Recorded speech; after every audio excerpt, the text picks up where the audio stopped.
I never thought my life would come down to a number on a hospital bill. Not a diagnosis. Not a goodbye. Just a number. $11,000. That's what the nurse said, her voice calm, professional, like she was telling me the weather. I stared at the paper in her hand while my leg throbbed under the thin white sheet. Infection is spreading, the doctor had told me earlier. If we don't operate within 48 hours, we may lose the leg. I nodded like I understood, like I wasn't terrified.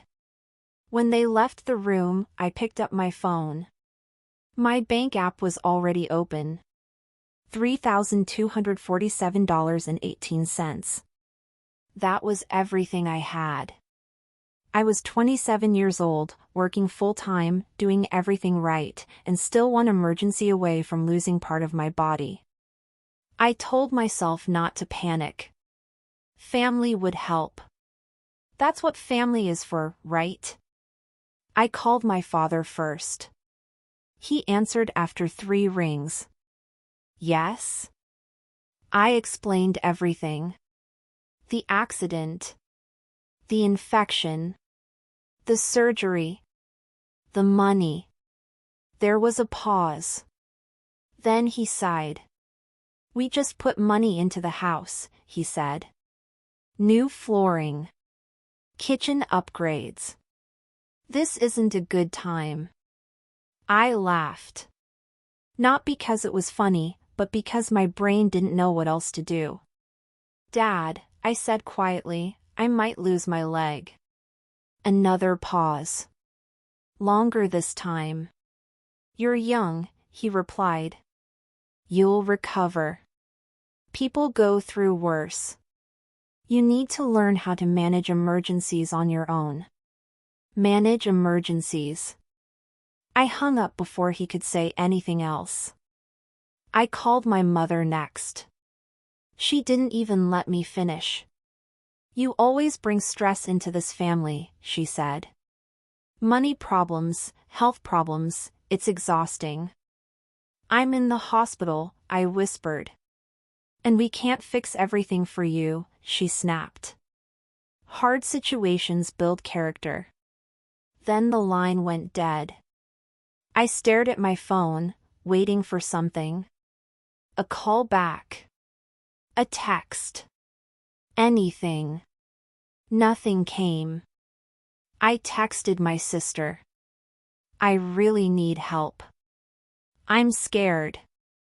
She replied 5 minutes later. I don't have that kind of money. Don't make this my problem. That was it. No, I'm sorry. No, are you okay? Just distance. That night, the hospital room felt colder. Machines beeped around me, reminding me that time was running out. I kept thinking. If I disappeared tomorrow, would they regret this? Around midnight, I heard the door open. I thought it was a nurse. It wasn't. It was my grandfather. 73 years old. Bent posture. Wearing the same brown jacket he had for years. He smiled when he saw me.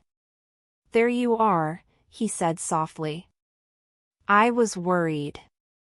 I broke. Not loudly. Just silent tears that wouldn't stop. He sat beside me and held my hand like I was 5 years old again. Does it hurt? He asked. I nodded. He reached into his jacket and pulled out an envelope. I don't have much, he said. But this is $1,100. I stared at him. Grandpa, no. He shook his head. I sold my old watch. And my war medal. My chest tightened. Those were the only things he'd kept from his younger days. I don't need them, he said gently. I need you to walk. In that moment, I understood something that would change my life forever. Family isn't who refuses you in crisis. Family is who sacrifices without being asked. And that was only the beginning. I didn't sleep that night. Not because of the pain, but because of the envelope sitting on the small hospital table beside me. $1,100. My grandfather's sacrifice. It wasn't enough to cover the surgery. But somehow, it felt heavier than the entire bill. At sunrise, a financial coordinator came in with a clipboard and a practiced smile. "We still need a minimum deposit of $7,000 before scheduling," she said. I nodded. My grandfather squeezed my hand. "How much more?" "Almost 6,000, I whispered. He didn't flinch. Didn't sigh. Didn't say that's impossible. He just said, "Let me make some calls." I watched him leave the room slowly, leaning on his cane, making phone calls in the hallway. Calls I knew weren't easy. People his age don't ask for help casually. They ask only when it matters. An hour passed. Then 2. My phone stayed silent. No missed calls from my parents. No messages from my sister. I kept checking anyway. By afternoon, my grandfather came back. He looked tired. I couldn't get much, he admitted. But I tried. "How much?" I asked. He handed me another folded paper. $600. Friends. Neighbors. People I hadn't seen since I was a child. I covered my face and cried. Not because it still wasn't enough, but because strangers were showing up, while my own family stayed silent. That evening, the doctor came back in. "We're running out of time," he said. "The infection is aggressive." I swallowed hard. "How long?" I asked. 24 hours, he replied. After he left, my grandfather sat quietly. Then he said something I'll never forget. "Listen to me," he said. "You are not a burden.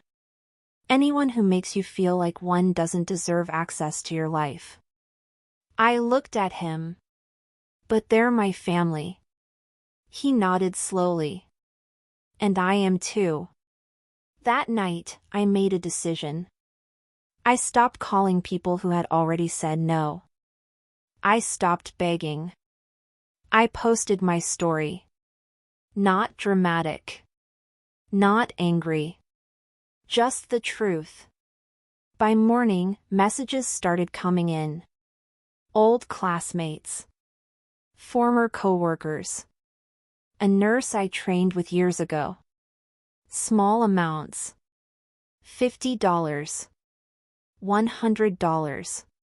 $200. By noon, I had crossed $7,000. When the nurse confirmed the payment, my legs shook. Not from the infection, but from relief. The surgery was scheduled. As they wheeled me toward the operating room, I looked at my grandfather. He smiled, but his eyes were wet. "Come back to me," he said. "I will," I promised. When I woke up, the first thing I did was move my toes. They moved. My leg was still there.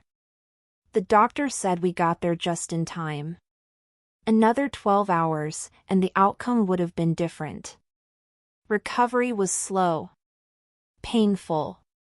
But every day, my grandfather showed up. Soup. Stories. Silence when I needed it. No lectures. No guilt. Just presence. My parents finally called 3 days later. "Why did we hear about this online?" my mother demanded. I didn't answer the question. "I almost lost my leg," I said. "Well, you didn't," she replied. So let's not make this bigger than it is. I hung up. Something in me broke. Or maybe something finally healed. Because for the first time in my life, I didn't feel guilty. I felt clear. And that clarity was terrifying. And freeing. Recovery teaches you things pain never does. Pain screams. Recovery whispers. I spent the first week after surgery staring at the ceiling, learning how to be still. Learning how to accept help without apologizing for it. My grandfather turned my small apartment into a recovery center. Pill schedules taped to the fridge. Fresh soup every evening. A chair pulled into the bathroom so I wouldn't fall. He never complained. Not once. Meanwhile, my family stayed distant. Present only through occasional texts that felt more like obligations than concern. How are you feeling now? You good yet? No one asked if I was scared. No one asked what it felt like to almost lose a part of myself. 2 weeks in, my sister finally visited. She stood near the door like she wasn't sure she was welcome. Wow, she said, looking at the bandages. That looks intense. It was, I replied. She nodded, then checked her phone. You know, she said casually. Mom's been really upset about how this made the family look. I laughed.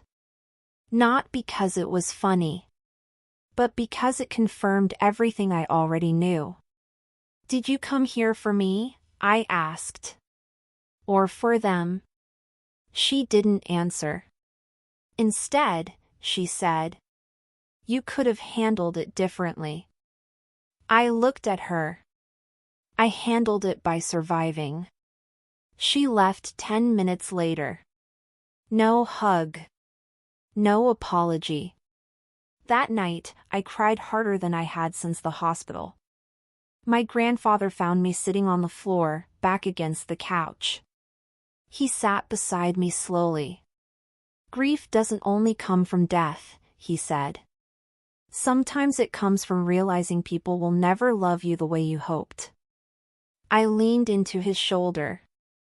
I feel stupid, I whispered. For expecting more.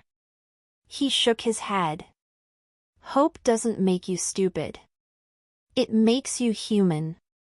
Physical therapy started soon after. Every step hurt. Every movement felt like a reminder of how close I came to losing everything. But each day, I stood a little longer. And each day, my grandfather clapped like I'd won a marathon. One afternoon, I asked him something I'd been afraid to ask. Why did you do all this for me? He smiled.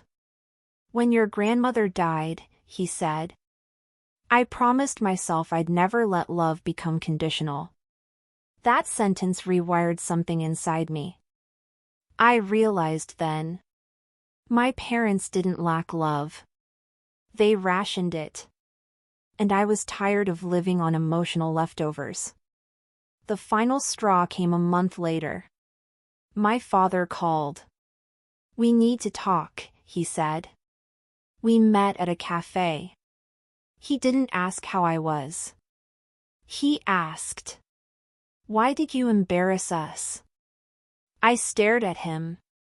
I nearly lost my leg, I said. I was fighting to walk again. And you made us look heartless, he replied. I felt something settle in my chest.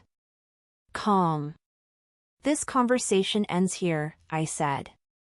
I won't explain myself to people who chose convenience over me. He scoffed. You're being dramatic. I stood up. And you're no longer part of my recovery. I walked out without looking back. That night, I sat on the porch with my grandfather. The sky was quiet. Clear. I think I lost my family, I said. He squeezed my hand. No, he corrected gently. You stopped losing yourself. And for the first time. That felt like the truth. Cutting people off doesn't always look dramatic. Sometimes it looks like silence. Like unanswered calls. Like choosing peace over explanations. After that cafe conversation, my phone stayed quiet for days. No messages from my parents. No sudden apologies. And strangely, I felt lighter. Healing wasn't just happening in my leg. It was happening in my boundaries. Physical therapy became my new routine.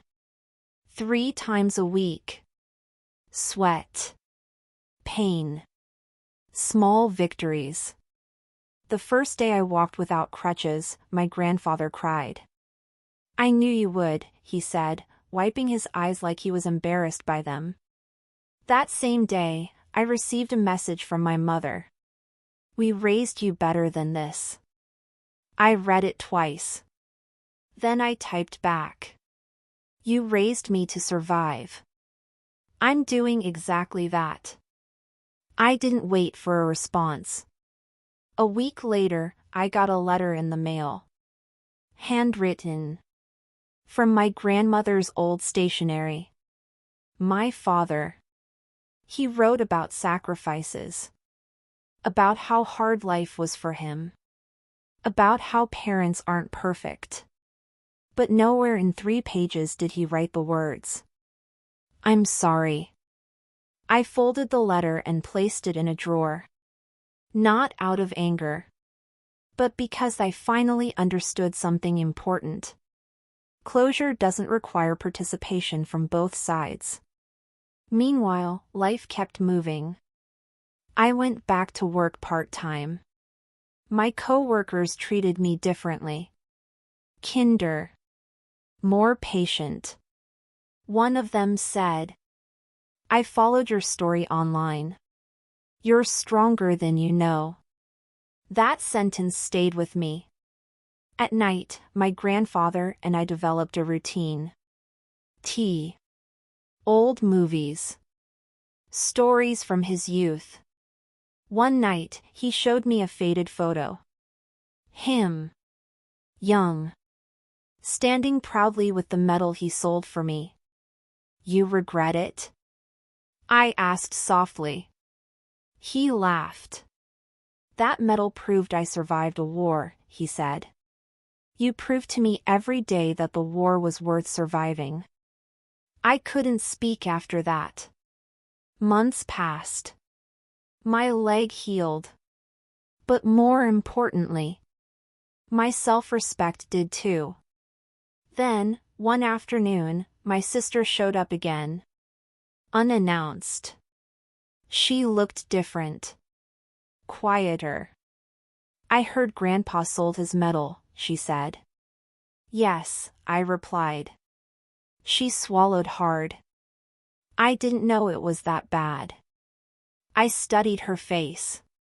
You knew I was in the hospital, I said. You just didn't want to be uncomfortable. She nodded slowly. I was scared, she admitted. Scared it would be my responsibility next. That honesty surprised me. I can't promise we'll be close, I said. But I won't carry your guilt for you. She left in tears. I didn't chase her. Because healing taught me something else. You can forgive without reopening the door. That night, I sat beside my grandfather again. I think I'm becoming someone new, I said. He smiled. No, he corrected gently. You're becoming who you always were. Before people convinced you that love had to be earned. I leaned my head on his shoulder. Outside, the world kept spinning. Inside, I finally felt still. Healing doesn't announce itself. It arrives quietly. In moments you don't post about. In choices no one applauds. By the time winter arrived, my leg had almost fully recovered. I could walk long distances again. I could stand without thinking about it. But the biggest change wasn't physical. It was the way I no longer flinched when my phone rang. I wasn't waiting for approval anymore. I wasn't hoping someone would finally choose me. I had already been chosen. By myself. My grandfather's health, however, started to change. At first, it was small things. Fatigue. Forgetting where he placed his glasses. Longer naps. Then came the hospital visits. Ironically, the same halls where he once saved me now echoed with my footsteps as I pushed his wheelchair. "I don't like being on the side," he joked. "Much more boring." I smiled, but fear sat heavy in my chest. One afternoon, while waiting for test results, he looked at me seriously. "If something happens to me," he said, "promise me you won't crawl back to people who only love you when it's convenient." I shook my head. "I promise." That night, I couldn't sleep. I kept thinking about the envelope. The medal. The watch. How someone with so little gave me everything. A few weeks later, my mother called. Her voice was softer this time. "We heard Grandpa isn't doing well," she said. I stayed silent. "We should all come together," she continued. "You know, like family." I took a breath. "He came together when I was in danger," I replied. "You didn't." "That's unfair," she said quickly. "No," I said calmly. "It's accurate." She hung up. And for once, I didn't feel like the villain. The day my grandfather was admitted overnight, my sister showed up again. She brought flowers. Store-bought guilt. "He did so much for you," she said. "He did what love does," I replied. She nodded, tears forming. "I don't know how to be like that." I looked at her. "Then learn," I said. "Don't watch." That night, sitting beside my grandfather's bed, I held his hand. "Do you remember when you said family is who sacrifices without being asked?" I asked. He smiled faintly. "I meant every word." "I think I finally understand," I whispered. Weeks later, he was discharged. We celebrated quietly. Soup. Blankets. Laughter over old stories. But time had changed him. And me. One evening, as I helped him to bed, he said something that felt like a goodbye. "You're going to be okay," he said. "Even without me." I swallowed hard. "I don't want to find out," I said. He squeezed my hand. "You already did." That night, I realized something terrifying and beautiful. The people who save us don't stay forever. They stay long enough to teach us how to save ourselves. The last lesson my grandfather taught me didn't come with words. It came with absence. He passed away on a quiet morning, just before sunrise. No pain. No drama. Just a stillness that felt too big for the room. I sat beside him long after the nurse left, holding a hand that once held me together when everything else fell apart. At the funeral, my family showed up. Black clothes. Polite faces. Empty sympathy. My mother cried loudly. My father shook hands like it was a business meeting. People told me how lucky I was to have him. They were right. After the service, my sister pulled me aside. "I didn't know him the way you did," she said. "I think I missed something important." "Yes," I replied gently. You did. That night, I went home alone. On my kitchen table sat a small wooden box. Inside were three things: the watch, the medal, and a folded note in my grandfather's handwriting. I bought them back. I wanted you to have them. Not as debt, but as proof. I cried harder than I ever had before. Not from pain. From gratitude. Weeks passed. Life didn't stop because my heart was broken. I went back to work. I paid bills. I walked without limping. But I carried him with me. In how I spoke to myself. In how I said no without guilt.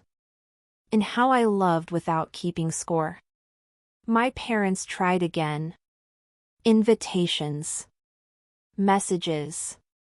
Pretending nothing had happened. I didn't fight. I didn't explain. I just chose differently. Because healing taught me this. You don't owe access to people who abandoned you in survival mode. One evening, I sat on the porch where he once sat with me. The sky was orange and quiet. I wore his watch. I held the medal. And I spoke out loud. To no one, and to him. I'm okay, I said. I kept my promise. The wind moved through the trees like an answer. I realized then. This story was never about money.